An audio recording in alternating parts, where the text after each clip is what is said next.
Hello दोस्तों।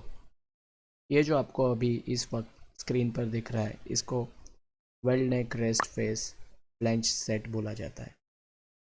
ये flinch set के अंदर दो फ्लेंजेस होते हैं, एक गास्केट होती है और 4 स्टड, 8 नट्स और 8 फ्लैट वॉशर होते हैं।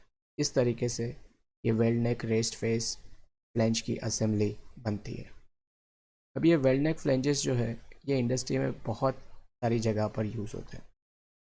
जहाँ कहीं भी आप चले जाएंगे, किसी भी प्रोसेस प्लांट में, जैसे कि रिफाइनरी में, केमिकल इंडस्ट्री में, केमिकल प्रोसेसिंग प्लांट में, फूड या फिर डेयरी या फिर फार्मा प्रोसेसिंग प्लांट में, वहाँ सभी जगह पर वाइडली यूज्ड होने वाली फ्लेंजेस है वेल नेक रेस्ट फेस फ्लेंजेस। ये फ्लेंजेस इंडस्ट्री में बहुत जगह पर यूज़ होती है और मार्केट में बहुत ही इजीली अवेलेबल होती है। ये काफ़ी अलग अलग मटेरियल्स में अवेलेबल होती है, जैसे कि कास्ट आयरन और स्टेनलेस स्टील, ये सारे मटेरियल में ये अवेलेबल है। वे जो वेल्ड नेक रेस्ट फेस फ्लेंज है, इसको वेल्ड नेक इसलिए बोला जाता है क्योंकि इसमें ये जो बाहर निकला हुआ जो नेक वाला पोर्शन है, यहाँ से पाइप जॉइंट किया जाता है, इसी वजह से इसको वेल्ड नेक फ्लेंज बोला जाता है। चलिए थोड़ा नज़दीक जाकर देखते हैं ये फ्लेंज के अलग अलग पार्ट्स कौन से हैं। ये एक फ्लेंज का कट सेक्शन है। ये एक स्टड है और ये स्टड के साथ में एक नट है और एक फ्लैट वॉशर है।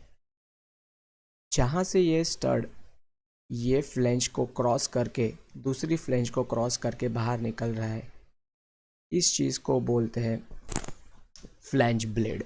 इस चीज़ को बोलते हैं फ्लेंज ब्लेड। उसके बाद अगर हम थोड़ा उसको नज़दीक से देखें तो जहाँ पर ये फ्लैट वॉशर फ्लेंज पे प्रेशर डालता है, उसको ये सरफेस को बोला जाता है फ्लेंज बोल्टिंग प्लेन। इसको बोलते हैं फ्लेंज बोल्टिंग प्लेन। वैसा ही एक फ्लेंज बोल्टिंग प्लेन दूसरी तरफ भी होता है फ्लेंज सेट के। थोड़ा नज़दीक में और जाकर देखें तो हमको दिखेगा कि वहाँ पर एक येलो कलर का पार्ट है। ये जो पार्ट है इसको बोला जाता है गास्केट। गास्केट जो है वो बहुत ही सॉफ्ट मटेरियल से बनाया जाता है। गास्केट के कई अलग अलग प्रकार होते हैं। ये जो गास्केट है ये दो फ्लेंजेस के बीच में लगाया जाता है। यहाँ पर देखिए इस तरफ। अब यहाँ पर आपको दो भाग दिखेंगे जो उभरे हुए भाग हैं। इसको बोला जाता है रेज्ड फेस। एक ये भाग है और एक दूसरा भाग है सामने की तरफ। इन रेज्ड फेस के अंदर अगर आप गौर से देखोगे तो यहाँ पर आपको कुछ खांचे मिलेंगे। ये खांचे वैसे ही है जैसे आपको एक आरी या फिर एक करवत में देखने को मिलते हैं।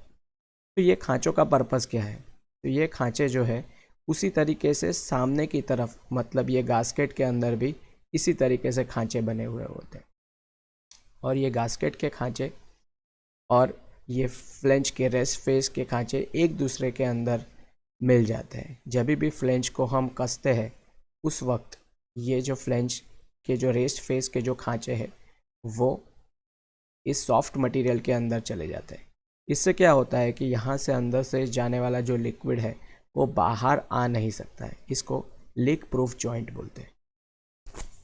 तो ये हो गई बात गास्केट की। अब अगर यहाँ से हम देखें तो ये जो पोर्शन है यहाँ से लेकर इस तरीके से जहाँ पर पाइप कनेक्ट होता है, इसको बोलते हैं हब ऑफ फ्लेंज। हब बोलते हैं इसको। वेल्ड नेक में इसको नेक हब भी बोलते हैं। सो ये हो गया हमारा हब पोर्शन, जहाँ से आगे हमारा पाइप कनेक्ट होता है। यहाँ पर जहाँ पर ये रेस्ड फेस है उसके ऊपर ये जो खांचे बने हुए हैं उसको बोलते हैं सरेशन। इसको बोलते हैं सरेशन। और ये जो फेस बनी हुई है इसको बोलते हैं सरेटेड फेस। इसको बोलते हैं सरेटेड फेस। ठीक है। नाउ अब हम मूव करेंगे एक्सप्लोडेड व्यू की तरफ। हम देखेंगे कि फ्लेंच असेंबली के अंदर कौन से पार्ट्स होते हैं। इस तरीके के इस तरीके से पूरे असेंबली को हम डिसअसेंबल कर सकते हैं। यहाँ से शुरू करें तो सबसे पहले ये हमारे हो गए, ये जो है ये हमारे नट्स है। उसके बाद में ये फुल लेंथ थ्रेडेड स्टड्स है। Then we have flat washer. उसके बाद में ये एक फ्लेंज है जिसका ये सरेटेड फेस है। उसके बाद में है ये एक फ्लेंज जिसके ऊपर भी सरेशन बना हुआ है, जिसे हम सीलिंग फेस कहते हैं।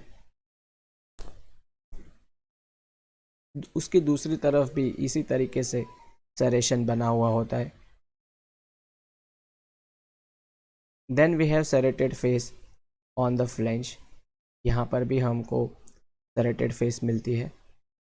उसके बाद में नेक्स्ट थिंग इज़ हमारे वॉशर, और वॉशर के बाद में आते हैं हमारे नट्स।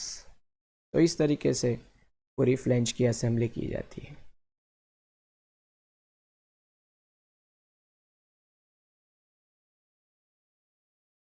तो ये हो गया हमारा फ्लेंज की असेंबली।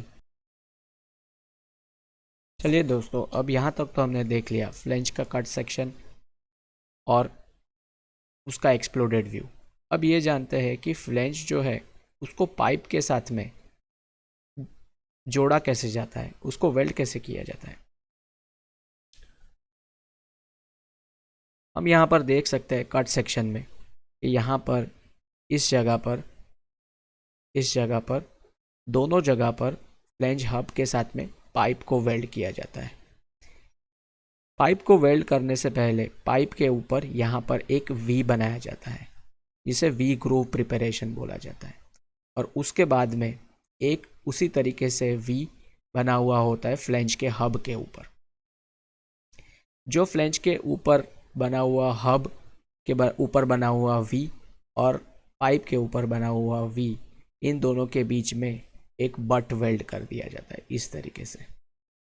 यहाँ पर भी आप देख पा रहे हैं दोनों तरफ बट वेल्ड कर दिया जाता है पाइप के साथ में, जो पूरा एक लीक प्रूफ जॉइंट बना देता है।